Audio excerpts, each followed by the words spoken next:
Madam बाबासाहेबाला संपवायचं काम करायचं नाही. मग बाबासाहेबांचं नाव आहे जो संविधानाला कारणीभूत आहे त्याला तुम्ही संपवायला निघाले.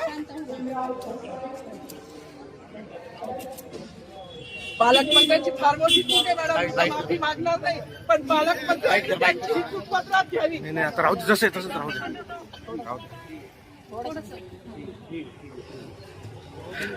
मला मीडियाशी घेणं नाही मॅडम, मला सस्पेंड केलं, मी वाळूचे गाड्या उपसील, मी माती काम करीन, पण बाबासाहेबांची ओळख पुसू देणार नाही. मला सस्पेंड करायचं करू शकता मॅडम. बाबासाहेबाला संपवायचं काम करायचं नाही. 26 जानेवारी 15 ऑगस्ट मध्ये मी नाही मानत, पण लोकशाही मॅडम तुम्ही सुद्धा संविधानामुळे आहात.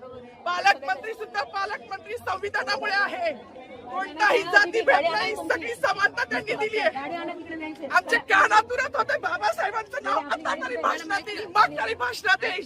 ज्या लोक संविधानाला लोकशाहीला कारणीभूत नाही त्यांची नावं वारंवार घेतली गेली.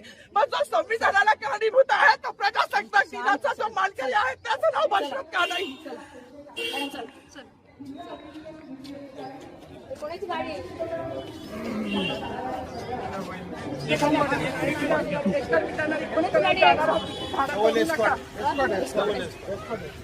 अरे माझी गाडी असेल ना रे, ट्रॅफिकची गाडी काढ रे.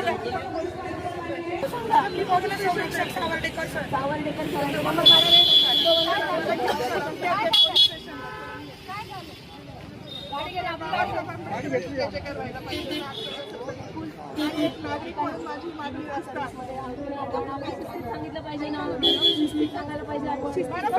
माईक मागत होते, ऐका ना, ते माईक मागत होते पण त्यांना दिलं. आज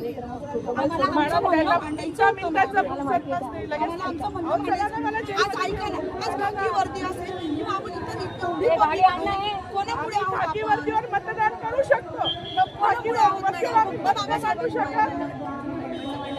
मानायचं होतं मॅडम, मानायचं होतं ना, पण माईक दिला नाही गेला ना त्यांना.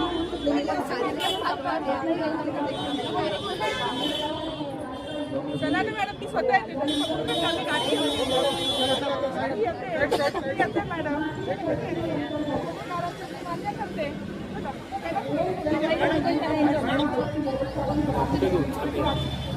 Police station